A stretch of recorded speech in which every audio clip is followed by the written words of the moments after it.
Welcome back to my channel. It's me Ritika. അപ്പോൾ ഇന്നത്തെ video എന്ന് പറയുന്നത് ബയോളജി എക്സാമിൻ്റെ ഒരു റിവ്യൂ ആണ്. അപ്പോൾ നിങ്ങൾക്ക് എക്സാം എങ്ങനെയാണ് താഴെ കമൻറ്റ് കേട്ടോ. അപ്പോൾ എനിക്ക് പറയുകയാണെങ്കിൽ അങ്ങനെ സിമ്പിളൊന്നും ആയിരുന്നില്ല. അത്യാവശ്യം ഒരു ബുദ്ധിമുട്ടുണ്ടായിരുന്നു. ഒരു മീഡിയം എന്ന് പറയാം. ചിലതൊക്കെ ഒരു സൈസ് ക്വസ്റ്റ്യൻസ് ഇങ്ങനെ വളഞ്ഞ് അങ്ങനെ വരും.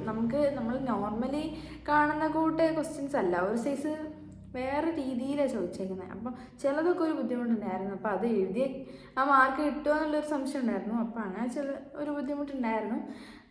പിന്നെ ഞാൻ ഇന്നലെ ഉച്ച വരെ കളിച്ച് കിടക്കായിരുന്നു. പിന്നെയാണ് കുറച്ചെങ്കിലും പഠിക്കാൻ തുടങ്ങിയത്. ലാസ്റ്റ് എക്സാമൊക്കെ ആയപ്പോഴത്തേക്കും പഠിക്കാനുള്ളൊരു മോഡേ ഇല്ല.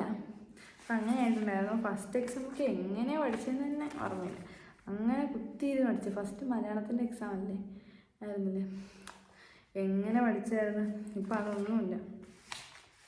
അപ്പോൾ എനിക്ക് വലിയ ബുദ്ധിമുട്ടുണ്ടായിരുന്നില്ല. പിന്നെ ലാസ്റ്റ് 7th ചാപ്റ്റർ ഞാൻ ഒട്ടും നോക്കിയിട്ടുണ്ടായിരുന്നില്ല. 7th അല്ല 8th ചാപ്റ്റർ ഞാൻ ഒട്ടും നോക്കിയിട്ടുണ്ടായിരുന്നില്ല.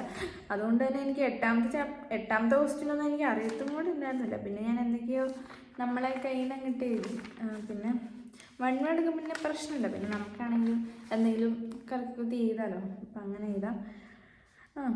ബാക്കി വലിയ പ്രശ്നം ഉണ്ടായിരുന്നില്ല. പിന്നെ ഞാൻ പഠിക്കാത്ത മറ്റേ പിറ്റ്യൂട്ടറി ഗ്ലാൻഡും അഡ്രീനൽ ഗ്ലാൻഡും ഓവറി സംതിങ് അതൊക്കെ നമ്മളിങ്ങനെ ബോക്സിൽ വന്നുകൊണ്ട് തന്നെ ഞാൻ പഠിക്കാത്ത സംഭവങ്ങൾ ഇങ്ങനെ മാച്ച് ദ ഫോളോയിങ് പോലെ വന്നുകൊണ്ട് തന്നെ അത്യാവശ്യം നന്നായിട്ട് എഴുതാൻ പറ്റി. ആ സംഭവം കേട്ടോ, അത് എഴുതാൻ പറ്റി.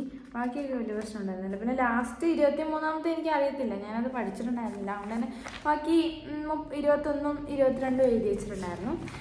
പിന്നെ മറ്റേ 20ാമത്തെ പിന്നെ വരുമെന്ന് നമ്മൾ കുറേ യൂട്യൂബിലാണെങ്കിലും അങ്ങനെ കണ്ടുള്ളതുകൊണ്ട് അത് പഠിച്ചിട്ടുണ്ടായിരുന്നു. അപ്പോൾ അതങ്ങനെ എഴുതി വെച്ചിട്ടുണ്ട്. വേറെ വലിയ പ്രശ്നം ഉണ്ടായിരുന്നില്ല. ഫസ്റ്റ് ചാപ്റ്ററിൽ നിന്നൊക്കെ അത്യാവശ്യം നമ്മൾ ഐൻ്റെ ആണെങ്കിൽ തന്നെ 2 പ്രാവശ്യം വന്നു, മോഡലിൽ വന്നു, അപ്പോൾ ഇതിനും വന്നു. അപ്പോൾ കുറേ പേരൊക്കെ അത് പഠിച്ചിട്ടുണ്ടാവില്ല, കുറേ പേര് പഠിച്ചിട്ടുണ്ടാവും. അപ്പോൾ അവർക്ക് സിമ്പിളായിട്ട് എഴുതിയിട്ടുണ്ടാവും. പിന്നെ 7ാമത്തെ ചാപ്റ്ററിലാണെങ്കിൽ ഫസ്റ്റ് തന്നെ ഏറ്റവും ഇമ്പോർട്ടൻ്റ് ആയിട്ടുള്ളൊരു സംഭവമാണ് മറ്റേ ഇൻസുലിൻ പ്രൊഡക്ഷൻ. അത് തന്നെ വന്നിട്ടുണ്ട്. അപ്പോൾ നമ്മൾ ഇമ്പോർട്ടൻ്റ് ആണെന്ന് കരുതി പഠിച്ചൊക്കെ അത്യാവശ്യം വന്നിട്ടുണ്ട്. അതുകൊണ്ട് തന്നെ വലിയ പ്രശ്നം ഉണ്ടായിരുന്നില്ല. അതേപോലെ തന്നെ ചിലതൊക്കെ ഒരു സൈസ് ഇങ്ങനെ ഉള്ളിൽ നിന്നൊക്കെ വരുന്ന പോലെ എന്താ പറയുക, അങ്ങനത്തെ ക്വസ്റ്റ്യൻസ് ഉണ്ടായിരുന്നു.